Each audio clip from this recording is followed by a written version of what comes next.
ياسين والقرآن الحكيم إنك لمن المرسلين على صراط مستقيم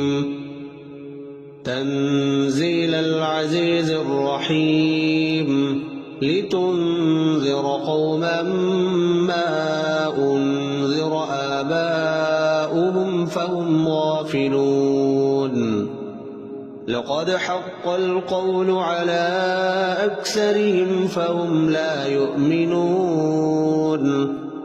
إنا جعلنا في أعناقهم أغلالا فهي إلى الأذقان فهم مقمحون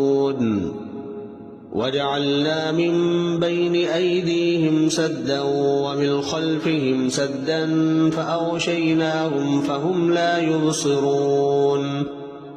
وسواء عليهم أأنذرتهم أم لم تنذرهم لا يؤمنون إنما تنذر من اتبع الذكر وخشي الرحمن بالغيب فبشره بمغفرة وأجر كريم إنا نحن نحيي الموتى ونكتب ما قدموا وآثارهم وكل شيء أحصيناه في إمام مبين واضرب لهم مثلا أصحاب القرية إذ جاءها المرسلون إذ أرسلنا إليهم 2 فكذبوهما فعززنا بثالث فقالوا إنا إليكم مرسلون قالوا ما أنتم إلا بشر مثلنا وما أنزل الرحمن من شيء إن أنتم إلا تكذبون قالوا ربنا يعلم إنا إليكم لمرسلون وما علينا إلا البلاغ المبين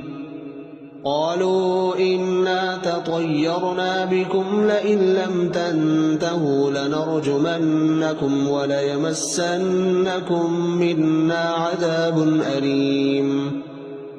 قالوا طائركم معكم أئن ذكرتم بل أنتم قوم مسرفون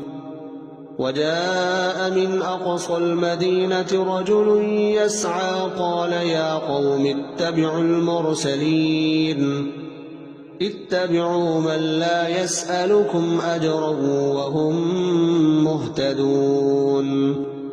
وما لي لا أعبد الذي فطرني وإليه ترجعون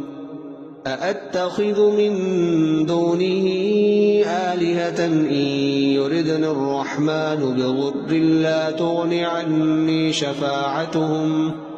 شفاعتهم شيئا ولا ينقذون